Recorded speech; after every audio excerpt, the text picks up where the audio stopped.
Hi friends, இந்த வீடியோவில் பழைய ஹெட்ஃபோனோட மதர் போர்டுலாம் வச்சு ஒரு ப்ளூடூத் ஹெட்ஃபோன் ரெடி பண்ணலாம் தான் பார்த்தேன்.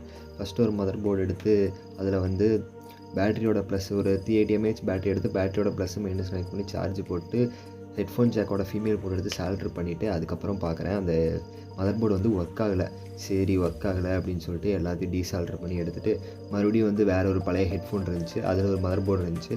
அதை வந்து நான் எல்லாமே ஒயர்ஸ் எல்லாமே டீசால்ட்ரு பண்ணிட்டு அதை எடுத்து செக் பண்ணி பார்த்தேன். ஃபஸ்ட் எடுத்தோடனே பேட்டரி தான் சால்ட்ரு பண்ணேன். பேட்டரி சால்ட்ரு பண்ணிட்டு செக் பண்ணி பார்த்தேன் ஒர்க் ஆகுதான்னு. பர்ஃபெக்டாக ஒர்க் ஆச்சு. அதுக்கப்புறம் வந்து 2 ஹெட்ஃபோன் எடுத்து இல்லை ஹெட்ஃபோன் டேரெக்டாகவே கனெக்ட் பண்ணிடலாம் அப்படின்னு சொல்லிட்டு என்கிட்ட ஒரு பழைய ஹெட்ஃபோன் இருந்துச்சு. அது வந்து சவுண்டு சூப்பராக இருக்கும், பட் கீழே இருக்க பின்னி தான் போயிடுச்சு. அதனால் அதை வந்து நான் கட் பண்ணி எடுத்துகிட்டு அது 2யும் வந்து அந்த மதர் போர்டில் ஜாயின் பண்ணிட்டேன். ரொம்ப கஷ்டம், சுத்தமாக முடியல. நானும் இது வந்து 1 செகண்டில் எங்கள் வீடியோ போகுது, பட் நான் 1 hour பக்கம் எல்லாம் பண்ணேன். அதுக்கப்புறம் மல்டிமீட்டர் வச்சு டெஸ்ட் பண்ணி பார்த்தேன்.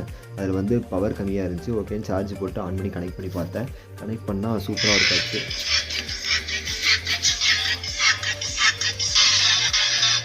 நீங்களே கேட்டிருப்பீங்க, சவுண்ட் வந்து சூப்பராக வந்துச்சு. அதுக்கப்புறம் ஒரு சின்ன ஆன் ஆஃப் பட்டன் எடுத்துகிட்டு அதை வந்து அந்த மதர் போர்டோட ஆன் ஆஃப் பட்டனில் கரெக்டாக வச்சு சால்ட்ரு பண்ணிட்டு இது எல்லாத்தையும் நான் வந்து இந்த டிக்டாக் பாக்ஸில் தான் உள்ளே இன்சர்ட் பண்ணலாம் அப்படின்னு சொல்லிட்டு அதுக்கேற்ற மாதிரி கரெக்டாக ஹோல் போட்டு உள்ளே ஒரு தடவை டெஸ்ட் பண்ணி பார்த்துட்டு உள்ளே ஒரு டபுள் சைட் டேப் போட்டு மதர் போர்டு கரெக்டாக அந்த பிளேஸில் வச்சுட்டேன். கரெக்டாக அந்த பிளேஸை வச்சுட்டு க்ளோஸ் பண்ணலாம் அப்படிங்கும்போது ஆன் ஆஃப் சுவிட்சோட ஒயர் வந்து பிடிங்கிச்சு. சரி ஓகேன்னு மறுபடியும் அதை வெளியே எடுத்து அந்த ஆன் ஆஃப் சுவிட்சோட ஒயரை வந்து சால்ட்ரு பண்ணிட்டு மறுபடியும் உள்ளே இன்சர்ட் பண்ணிட்டு எல்லாம் கரெக்டான பிளேஸில் வச்சுட்டு பேட்டரி எல்லாத்தையுமே உள்ளே வச்சுட்டு சுவிட்சை கம் போட்டு ஒட்டி டெஸ்ட் பண்ணி பார்த்தேன். நல்லா தான் ஒர்க் ஆச்சு.